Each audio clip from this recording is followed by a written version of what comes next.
Salut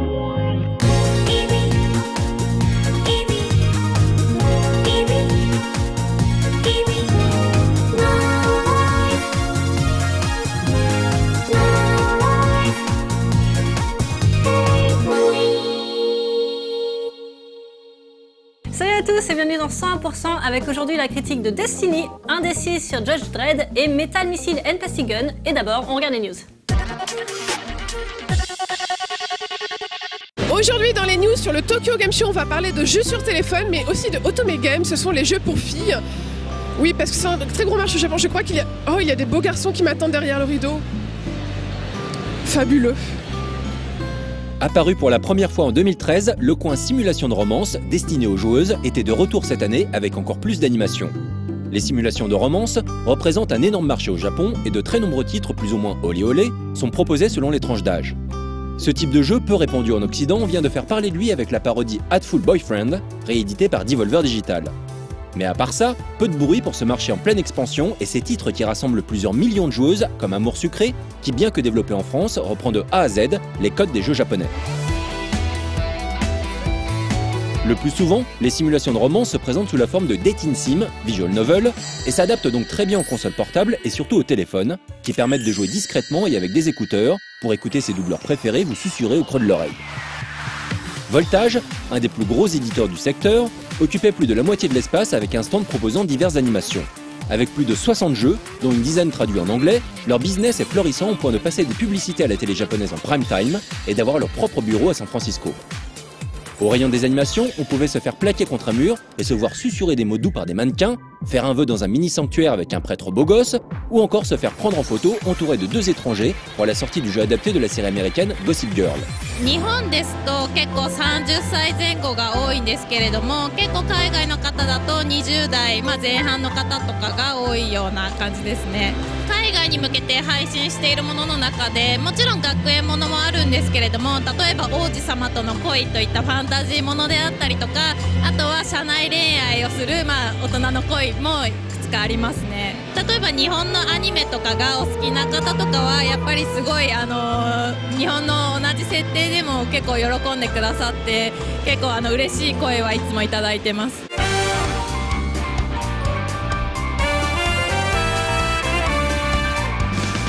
私のおすすめはこちらのスイートルームでいたずらなキスというタイトルなんですけれども、一応こちらのタイトルがヒロインがホテルで働いているんですけれども、そのホテルの地下で行われている闇のオークションを目撃したことによって彼女自身がオークションに出展されてしまうというところから始まります。だいたい1話が5分ぐらいで、それがだいたい13話ぐらいまであるので、1時間から2時間ぐらいで全てプレイすることができますね。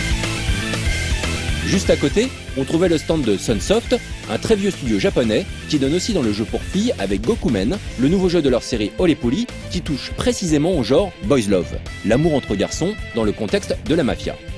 Au milieu du stand, un lit à baldaquin où l'on pouvait passer 5 minutes à se faire séduire par de beaux mafieux qui étaient en fait des filles déguisées. Les studios Art Infinity et Ambition étaient également présents dans l'espace.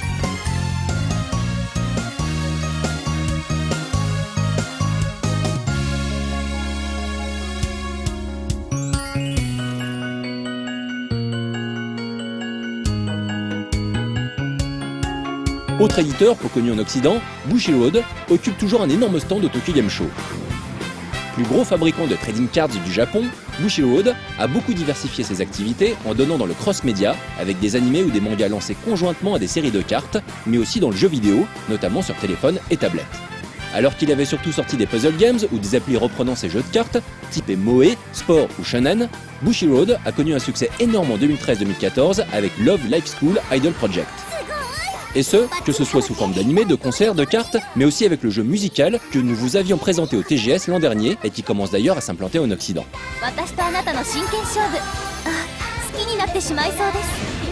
Cette année, très peu de jeux sur le stand, presque entièrement dédiés à Milky Holmes, dont les doubleuses donnaient un concert le samedi. Ce jour-là, des milliers de personnes faisaient la queue pendant plusieurs heures pour espérer acheter des produits dérivés exclusifs et y assister au concert. Dans un coin, une moto de course prêtée par l'écurie Evangelion, si, annonçait la sortie d'un énième jeu de la vache à lait de Gainax, un puzzle game très basique intitulé Evangelion Battle Mission.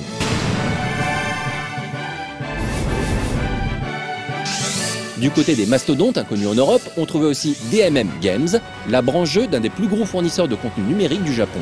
Des sites de bourse ou de cours d'anglais, en passant par les AKB48, les mangas, le contenu pour adultes, mais aussi les panneaux solaires ou les imprimantes 3D, DMM touche un peu à tout.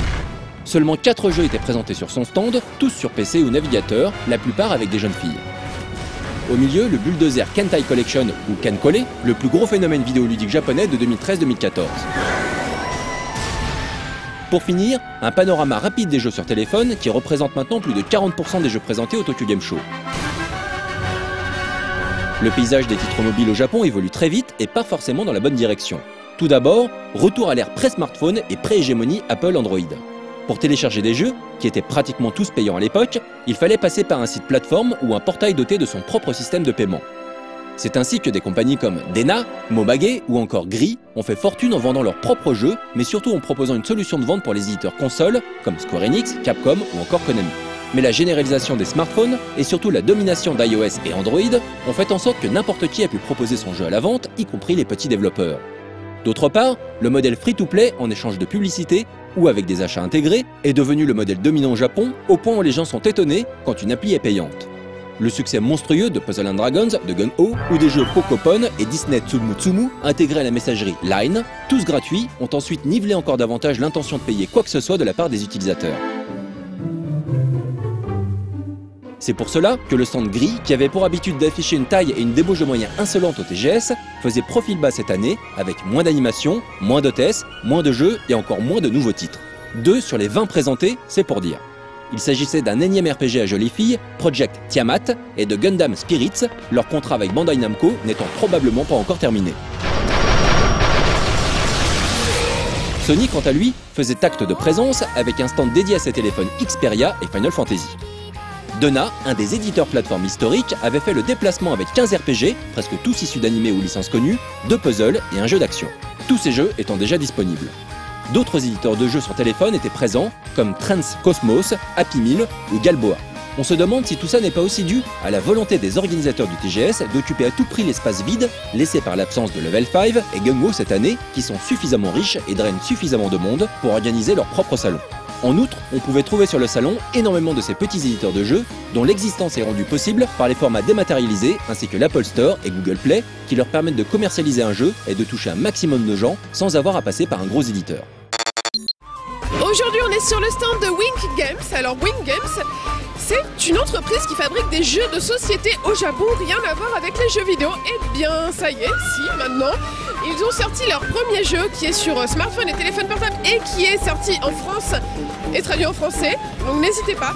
C'est un puzzle game qui s'appelle Mujo, avec un très joli design. Voilà, c'est ambiance dieu grec.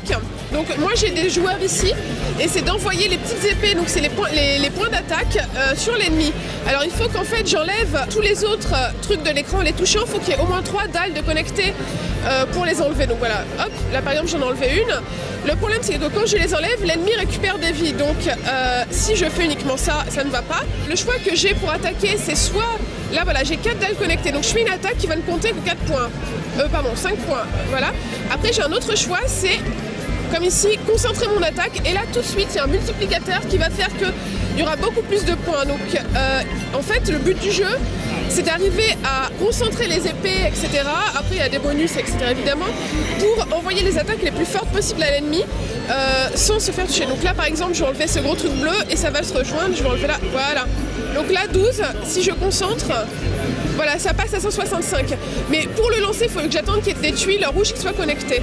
Si par exemple, je ne peux plus rien bouger dans le jeu, en fait, je connais très bien le jeu parce que je joue en ce moment, et que je suis bloqué, vous appuyez sur Up pour faire monter d'un cran. Le problème, c'est que parfois il y a des bombes, donc là, comme ça a été le cas, ça peut vous effacer tout ce que vous aviez construit avant, et c'est dommage. Donc là, j'avais une tuile à 165, elle est partie. Voilà, donc il faut réfléchir, est-ce que je fais bien d'enlever ça d'abord ou ça d'abord? Est-ce que je concentre, sachant que là où on concentre, c'est là où on a touché son doigt, donc est-ce que je concentre plutôt là ou plutôt là ou plutôt là? Il faut réfléchir à tout ça en jouant, et la difficulté monte assez rapidement.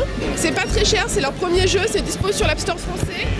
Et c'est sans achat supplémentaire, hein, sans achat in-app. N'hésitez pas à essayer Mujo, M-U-J-O de Wing Games. Et si vous parlez le japonais, il y a leur jeu de cartes aussi qu'on voit derrière, puisqu'ils fabriquent des jeux de société dont certains sont édités en France, notamment celui qui s'appelle Atari. Voilà.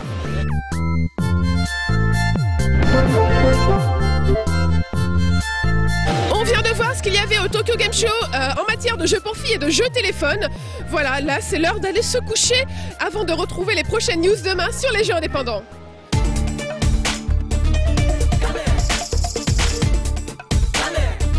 Événement pour moi aujourd'hui, ça m'est rarement arrivé depuis que je présente 100%, mais je vais enfin pouvoir lancer la critique d'un jeu auquel je joue actuellement, parce que oui, je joue à Destiny. En général, les FPS ça m'attire pas trop, mais les gens autour de moi en parlaient tellement comme le Messi que ça m'a donné envie de tester par moi-même, et je dois dire que j'accroche plutôt bien. Bon, le niveau de difficulté est quand même assez élevé pour moi, c'est dommage qu'il n'y ait pas de niveau facile pour les débutants, mais jour après jour je progresse. En plus, je trouve les décors très beaux, et en particulier j'aime m'arrêter et regarder le ciel, je le trouve magnifique, les étoiles, les nuages, il y a même des oiseaux. Donc si vous voyez un personnage planté à regarder le ciel comme ça, c'est peut-être moi. Allez, on regarde la critique.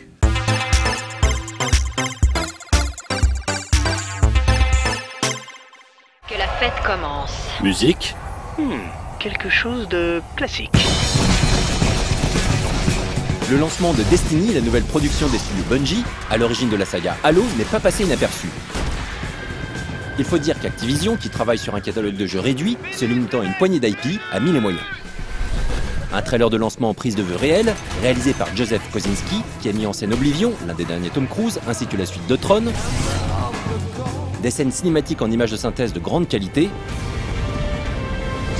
Une campagne marketing agressive et une omniprésence sur les divers salons dédiés aux jeux vidéo, au cours desquels le jeu a raflé de nombreux prix.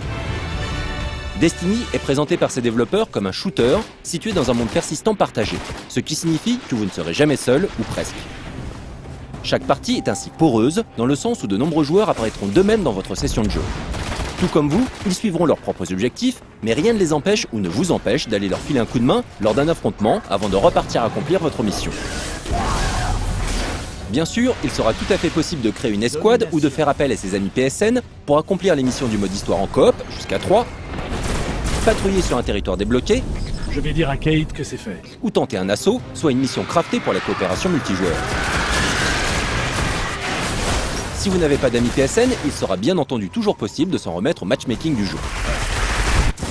On notera également la présence de 4 modes de jeu compétitifs qui se dérouleront eux sur des maps prévues à cet effet, comme dans n'importe quel FPS. Destiny est donc un FPS multijoueur dont la particularité est de mêler solo et coop de façon relativement transparente. Sachez cependant que si vous désirez accomplir une mission histoire en coop, il faudra pour ce faire partir avec des amis, les joueurs non invités présents sur la map disparaissant dès que vous pénétrez une zone à respawn limité, la plupart du temps située à l'intérieur d'un bâtiment ou d'une grotte. Mais Destiny se rapproche également du MMORPG de par la présence de nombreux joueurs au sein des mondes visités ou de la Tour, soit la dernière cité terrestre encore libre qui fait ici office de hub central. De par le contenu assez riche du jeu aussi, en termes d'armes et d'équipements, le tout étant basé sur un système de loot aléatoire, avec le principe de rareté qui va avec, sachant que l'on peut aussi faire appel à des marchands. Comme dans n'importe quel RPG, on pourra accepter des contrats qui vous proposent d'accomplir un objectif précis afin d'empocher points d'XP, armes et équipements. On notera également le fait que le jeu propose des défis aléatoires lorsque l'on joue en mode libre sur les missions patrouille du jeu. J'imagine que nous n'avons pas le choix. Lorsqu'il est actif, cet événement limité dans le temps est ouvert à tous et il est amusant de voir tous les joueurs présents sur la map se précipiter à l'endroit où il prend place. Destiny est donc un FPS multijoueur, un RPG aussi, lorgnant clairement du côté du dungeon crawler à la Diablo, qui intègre quelques éléments issus du MMO. Voilà pour la présentation générale de ce blockbuster, à l'histoire duquel nous allons maintenant nous intéresser. Allons-y, je vous couvre.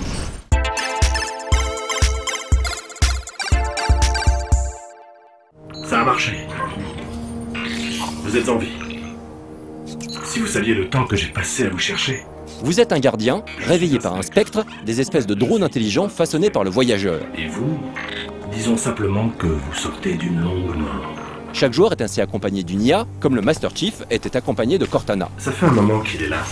Le voyageur, lui, est une entité extraterrestre prenant la forme d'une immense sphère découverte sur Mars, qui flotte aujourd'hui au-dessus de la Tour, la dernière cité sur Terre, et ailleurs, à ne pas être tombée sous le joug des ténèbres. La découverte du voyageur par l'espèce humaine fut le point de départ d'une ère de prospérité comparable à nulle autre. Cet être bienveillant permit à l'homme de prospérer et de s'installer sur Mars, la Lune et Vénus, des planètes jusque-là inhabitables, transformées par l'arrivée du voyageur. Mais ce dernier possédait un ennemi, les ténèbres, qui firent leur apparition pour reprendre à l'humanité ses différents territoires, menaçant même d'éradiquer sa présence sur Terre. Aujourd'hui, un nouvel âge a débuté, celui des gardiens, auxquels le voyageur a confié une partie de ses pouvoirs et qui constitue le dernier espoir de faire reculer les ténèbres. Voilà. Une histoire mystique donc qui fait office de toile de fond space opéra, mais qui ne tiendra guère le joueur en haleine. En début de partie, le joueur a la possibilité de façonner son ou ses avatars en choisissant une classe parmi 3. Titan est la classe tank, dotée d'armure et de boucliers surpuissants. Chasseur est la classe rogue, se distinguant par son agilité et sa précision, que ce soit au corps à corps ou à distance. Et enfin, arcaniste correspond en gros à la classe magicien, avec des capacités de buff, mais globalement, ces classes sont avant tout cosmétiques et basées toutes sur les dégâts. Le pseudo-magicien, par exemple, utilise une arme à feu comme les autres et ne peut pas soigner ses partenaires ou les faire bénéficier de ses capacités en termes de buff. Une fois la classe sélectionnée, vous pourrez choisir votre race parmi 3, humain, exos et éveillé, votre sexe, votre visage et divers attributs cosmétiques. Chaque classe possède un arbre de compétences développé et plusieurs sous-classes, sachant que l'on cape son personnage au niveau 20. En général, on termine le mode histoire un peu avant ce niveau, ce qui ne signifie pas que vous n'aurez plus rien à faire ou que votre personnage ne peut plus évoluer. Loin de là. Le mode histoire, comme souvent, n'est qu'un prétexte, un entraînement développé et scénarisé. On notera que la conclusion de l'aventure n'a rien de folichon et ne fait qu'ouvrir la voie à de possibles DLC ou aux suites qui ne manqueront pas de sortir dans les années qui viennent.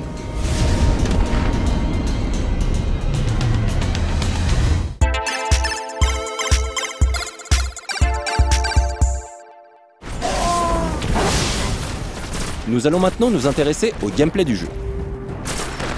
Destiny est avant tout un FPS d'une grande accessibilité, exploitant à merveille la jouabilité à la manette. Il est évident que Bungie maîtrise son sujet après avoir passé des années à bosser sur la série Halo. On retrouve donc cette visée d'une grande souplesse, une animation à 30 images par seconde sans chute de framerate, la possibilité de sprinter, d'éclater ses adversaires au corps à corps et de réaliser des doubles sauts comme si l'on était équipé d'un jetpack. Si vous avez joué à Halo, vous ne serez pas dépaysé.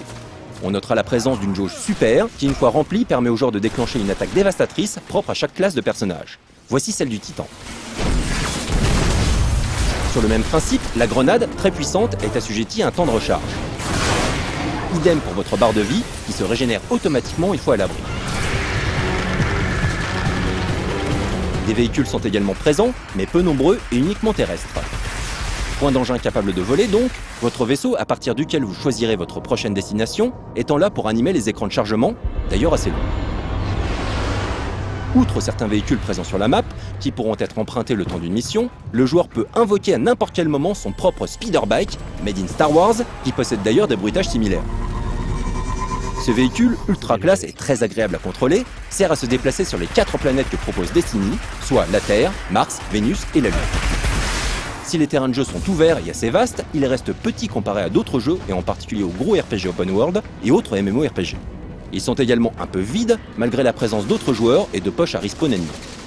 Si on peut bien cueillir quelques plantes et récolter un peu de minerais, les planètes ne possèdent pas d'écosystème. Ce fait, a priori anecdotique, joue énormément sur le gros défaut du jeu, à savoir sa répétitivité, liée à une redondance terrible des objectifs de mission. Ce n'est pas bien compliqué, il faudra tuer des ennemis, survivre à des assauts et tuer des ennemis. Point. Prenons ici un exemple concret, celui des missions patrouille qui permettent de se balader librement sur une planète pour grinder et déclencher à son rythme des balises activant de mini-objectifs. Ces derniers se résument à 2 types, récupération de matériel et reconnaissance de terrain. Pour récupérer le matos demandé, quel qu'il soit, il faudra tuer des ennemis, où qu'ils soient sur la map, à moins que le défi ne vous demande d'aller les déloger à un endroit précis. Quant à la reconnaissance de terrain, elle vous demande de sauter sur votre speederbike pour rejoindre un point précis et attendre que votre spectre fasse son boulot de reconnaissance. Pas de course, pas de chasse non plus, la faune étant absente du jeu, pas de mission de protection, rien que tuer et va chercher. À croire que Bungie prend les joueurs pour des Doberman. Les missions de patrouille sont donc des zones de grind qui s'assument comme telles et n'essayent pas d'innover au-delà de ce qu'un Diablo ou n'importe quel dungeon crawler peut proposer. En fait, dans sa globalité, Destiny propose un gameplay très redondant, avant tout basé sur l'appât du loot aléatoire, la personnalisation, pour le coup très complète, de son personnage, et le développement de son arbre de compétences, qui révèle toute sa saveur, au-delà du niveau 20 avec l'apparition d'une nouvelle jauge d'expérience. On peut donc débloquer de nouvelles compétences pour son personnage, mais aussi pour ses différentes pièces d'équipement et ses armes. Celles-ci sont de 3 types, armes principales, spéciales et lourdes. Chaque type partage les mêmes munitions, ce qui permet de simplifier les choses, sachant qu'un type comprend plusieurs sous-catégories. Parmi les lourdes, on aura ainsi des mitrailleuses comme des lance-roquettes, les munitions étant donc les mêmes pour les deux armes. Chaque arme et pièce d'équipement possède une rareté, les peu communes, rares, légendaires et exotiques étant susceptibles d'acquérir des bonus, temps de rechargement amélioré pour tel type d'arme et ainsi de suite. Il est donc possible de façonner un personnage en fonction de son arme de prédilection et plus globalement de sa manière de jouer. Les possibilités sont ici énormes et constituent tout le sel du jeu. Outre les missions Histoire et Patrouille, on pourra, comme nous l'avons vu, participer à des raids coopératifs via les missions Assaut, qui elles aussi souffrent d'un gameplay basique, consistant à annihiler des hordes d'ennemis jusqu'à un boss doté d'une barre de vie monstrueuse que l'on fera descendre tout en essayant de survivre au respawn intempestif et aléatoire des monstres classiques. À la clé, du loot et des points d'XP. Si vous préférez le PVP au coop, plusieurs modes de jeu compétitifs vous sont proposés. Rien de bien neuf à dire sur ces derniers, vous connaissez déjà les modes de jeu pour les avoir expérimentés dans d'autres FPS. Votre équipe a capturé la zone A. Pour ce qui est du hub central, la tour, où l'on dirige son personnage à la troisième personne, on regrettera la faiblesse des interactions possibles avec les autres joueurs. Si vous n'êtes pas ami, la communication se limitera à 4 moves activés à l'aide de la croix directionnelle, une petite danse de victoire, un salut, un doigt pointé et une pause méritée en s'asseyant au sol. On peut néanmoins observer les joueurs présents dans le hub pour checker leur matos, les inviter dans son escouade ou encore envoyer une demande d'amis.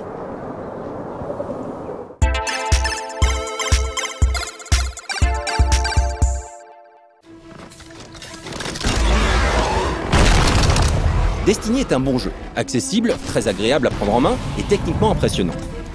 La direction artistique s'avère très réussie, même si les décors sont plutôt désertiques et les environnements de jeu limités à 4 planètes. L'interface utilisateur est tout bonnement excellente. Les musiques de Marty O'Donnell et Michael Salvatori sont épiques à souhait et boostent le ou les joueurs lors des pics d'intensité propres à chaque mission. Et la fluidité de l'animation n'est jamais mise en cause. Seule l'IA des ennemis déçoit un peu, même si leur comportement varie. En fait, il est évident que l'on attendait plus de la part de Bungie. Plus qu'un Halo ou un Borderlands dans un monde persistant, mais limité en termes de possibilités. Plus qu'un FPS essayant mollement de se faire passer pour le MMORPG qu'il n'est pas. Plus qu'un dungeon crawler en fait. Les missions manquent ainsi terriblement de variété et on sent que Bungie s'est contenté de poser les bases de son game system sans chercher, pour le moment en tout cas, à innover au cœur de ce dernier. La porosité des parties permettant de s'affranchir des habituels modes de jeu est ainsi agréable, certes, mais finalement peu exploitée tant les possibilités d'interaction et de communication sont limitées. Pour les surprises, il faudra donc attendre de futurs DLC ou suites. Mais en l'état, le jeu est satisfaisant, surtout si vous êtes un amateur de loot et que grinder est pour vous une seconde nature. La possibilité de booster son personnage au-delà du niveau 20, de refaire des missions en mode plus difficile, d'acquérir des équipements et armes légendaires ou exotiques, d'accepter des contrats toujours plus corsés, de gagner en réputation et de participer à des événements limités dans le temps assure à Destiny une durée de vie colossale. Mais il faudra pour cela accepter de refaire les mêmes missions dans les mêmes décors, encore et encore. Beau travail.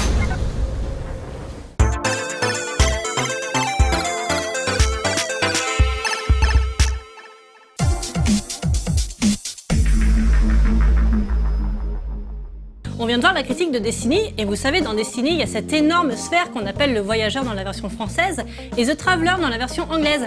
Et c'est marrant parce que là, on va regarder un des 6 sur Judge Dredd, le jeu de rôle basé sur le système de jeu de Traveler.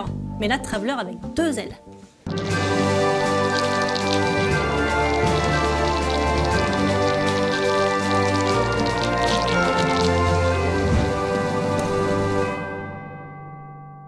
Bonsoir et bienvenue au club des explorateurs de l'imaginaire ludique.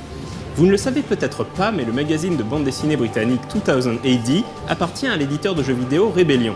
Et Rebellion possède également la maison d'édition de jeux de rôle Mongoose Publishing. Sans surprise, c'est donc chez Mongoose que l'on trouve désormais des jeux inspirés des personnages de l'univers de 2000 AD, à commencer par le plus célèbre d'entre eux, Judge Dredd. L'Amérique n'est plus qu'une étendue désolée et irradiée. Une cité s'y dresse. Au-delà de ces murs, un désert, une terre maudite. À l'intérieur des murs, une ville maudite. Une mer de béton ininterrompue s'étendant de Boston à Washington DC. 400 millions d'âmes damnées vivant dans les ruines de l'ancien monde et les mégastructures du nouveau. Méga bloc, méga autoroute, méga city one. Étouffé, écrasé par son propre poids. Des citoyens vivant dans la peur de la rue, des armes, des gangs. Une seule force lutte pour maintenir l'ordre dans le chaos, les hommes et les femmes du hall de justice. Jurés, exécuteurs, juges. Ceux qui ont vu le film Dredd de 2012 auront peut-être reconnu le monologue qui ouvre le film et qui décrit plutôt efficacement l'univers de Judge Dredd. Mega City One, un enfer de béton où règne la violence et où les juges imposent un ordre totalitaire. D'un côté, 12 crimes majeurs y sont signalés chaque minute, 17 000 crimes y sont signalés chaque jour et les juges ne peuvent répondre qu'à environ 6% des cas. De l'autre, la population est soumise à la tyrannie des juges via des lois liberticides et souvent absurdes. C'est un monde complexe qui interroge notre perception de l'ordre et du chaos, de ce qui relève de la justice et de ce qui relève de l'oppression. Mais l'univers du jeu de rôle Judge Dredd est aussi et surtout celui de la bande dessinée, un monde de science-fiction très anglais et donc souvent farfelu. Entre deux phénomènes de mode aussi éphémères que meurtriers, les androïdes pullulent et deviennent parfois fous dangereux, le sucre est une substance prohibée, les mégablocs se livrent une guerre de quartier, des dinosaures ressuscités et des mutants errent dans les terres maudites, et des extraterrestres tous plus étranges les uns que les autres visitent régulièrement Mega City One, quand les juges ne doivent tout simplement pas faire face à des menaces magiques ou venues d'autres dimensions, comme les Dark Judges, ces entités mort-vivantes ayant décidé de pousser la lutte contre le crime à son extrême en débarrassant l'univers de toute vie. C'est désormais à vous de gérer ces situations, car désormais, La loi, c'est vous. vous êtes donc des juges, soit fraîchement sortis de l'académie de justice, soit des vétérans de la rue. Vos valeurs ? La discipline, l'ordre et l'application rigide de la loi. La population a besoin de règles, vous les leur donnez. Et si des criminels brisent les règles, c'est votre règle de briser les criminels. C'est comme ça que ça marche. C'est ce que les gens veulent. Ils veulent que les choses soient claires. Quoi, les droits ? Oh oui, vous êtes absolument pour que la populace ait des droits, mais pas au détriment de l'ordre. Les caractéristiques du personnage sont en partie décidées par le hasard. L'entraînement reçu à l'Académie de Justice est scindé en 4 époques, durant lesquelles le personnage va recevoir ses attributs et ses compétences. Le joueur lancera également les dés pour déterminer si son juge possède des capacités extrasensorielles. Selon ses résultats à l'Académie, son personnage sera affecté au corps des juges de rue ou deviendra un membre des divisions Psy, Med ou Tech. Ai-je précisé qu'un juge sur 5 décède dès son premier jour ? Il y a eu plusieurs jeux de rôle inspirés de Judge Dredd au fil des années. Le dernier en date, celui qui nous intéresse aujourd'hui, est sorti en 2009 et repose sur le système de règles de Traveller, un jeu de space opéra que nous avons chroniqué il y a un certain temps dans un des 6. Comme dans Traveller, les personnages de Judge Dredd sont définis par 6 caractéristiques: force, dextérité, endurance, intelligence, éducation et statut social. Sauf qu'étant des juges, les personnages ont automatiquement un statut social d'au moins 10. Le système de base repose sur des jets de 2 dés à 6 faces. Le résultat des dés doit être supérieur ou égal à un seuil de réussite fixé par le meneur de jeu, en général 8, sachant que selon la situation, des modificateurs vont s'appliquer pour rendre la tâche plus aisée ou au contraire plus difficile. Le monde de Judge Dredd est aussi violent qu'il est absurde. Un scénario peut être sombre et sérieux et le suivant totalement humoristique et délirant. Cette variété de tons et d'interprétations est l'une des grandes forces de cet univers et se prête parfaitement au jeu de rôle. Le fait d'interpréter un juge a des implications morales qui ne manqueront pas d'interpeller les joueurs lorsqu'ils devront faire appliquer des lois choquantes comme condamner un enfant à 10 ans d'emprisonnement en cube d'isolation pour détention illégale de bande dessinée. Et pour ceux qui préfèrent défier la loi plutôt que l'incarner, Mongoose a par la suite étendu la gamme en permettant de jouer des criminels et autres mutants. Seul regret, il est nécessaire de posséder le livre de règles de Traveller pour pouvoir jouer à Judge Dredd. Quant à moi, je vous dis à dans 2 semaines, et d'ici là, Respectez la loi, citoyens.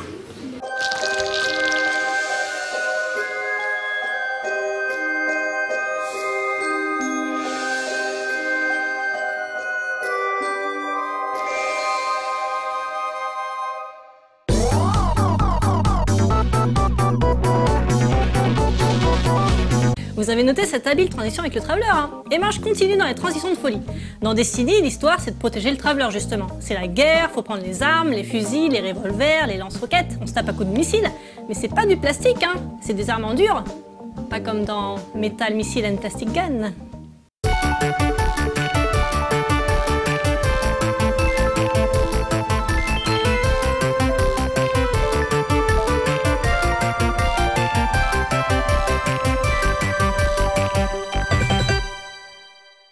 Bonjour à toutes et à tous et bienvenue pour un nouveau numéro de Metal Missile and Plastic Gun.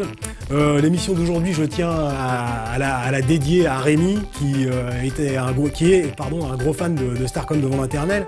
Et je tiens aussi à la dédier à David et Christelle ainsi qu'à leurs enfants qui sont une famille exemplaire de collectionneurs.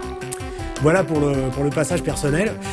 Donc comme vous pouvez le constater, nous allons poursuivre l'odyssée spatiale représentée par Starcom avec la suite de nos amis Shadow Force, c'est-à-dire les méchants avides de conquête et de destruction.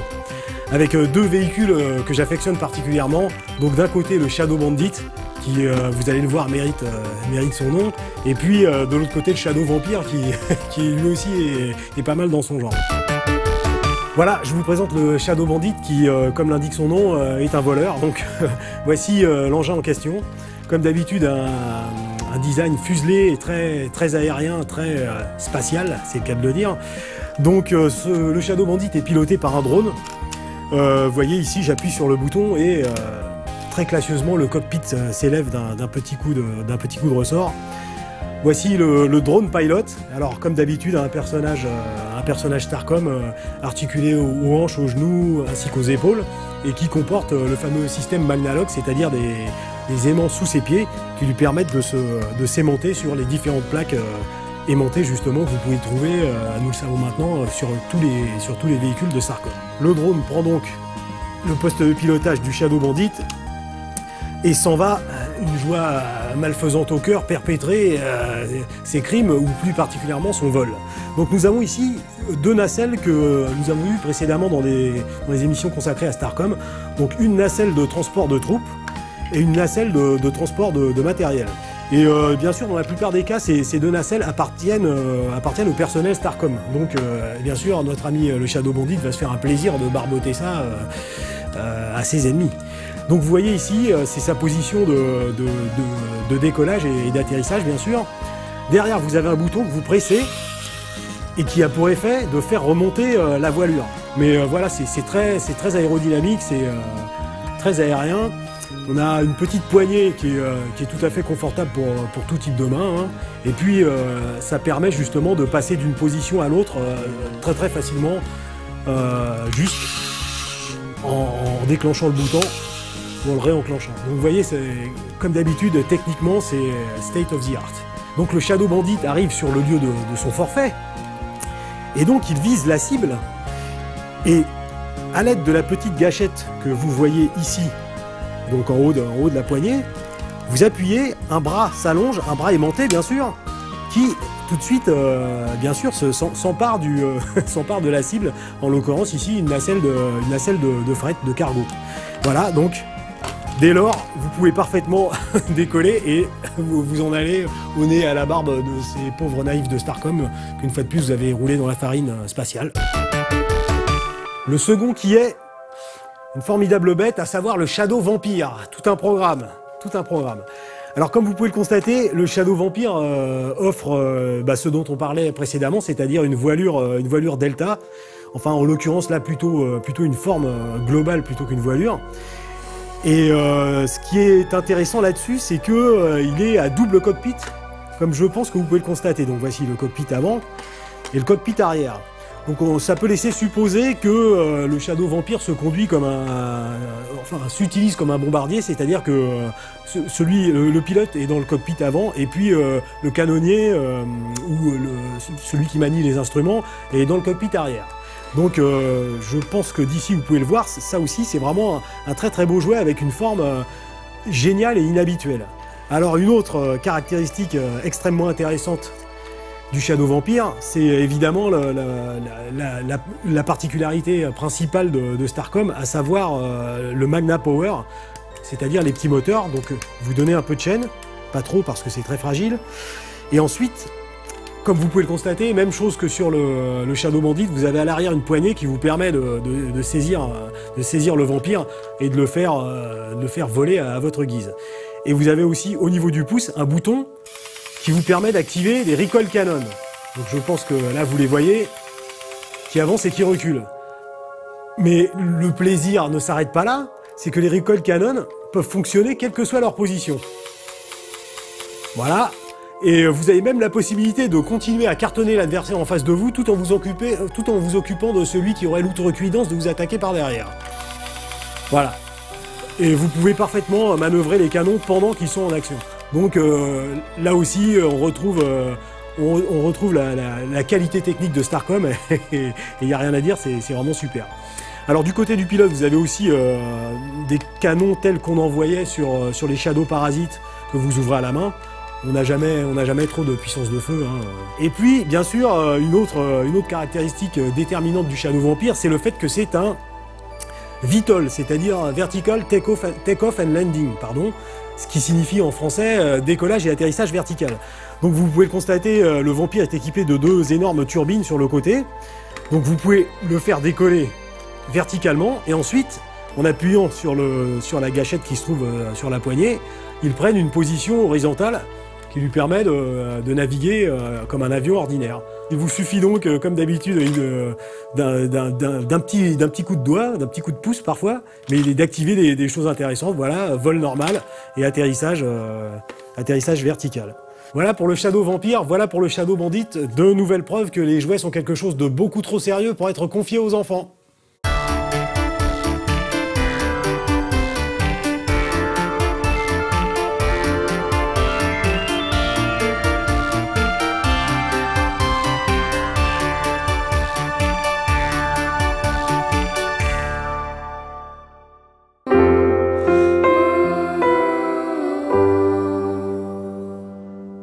Et voilà, 100%, c'est fini pour aujourd'hui. Demain, c'est vendredi, donc vous retrouvez n'importe qui. Et moi, je vous dis à lundi. Ciao!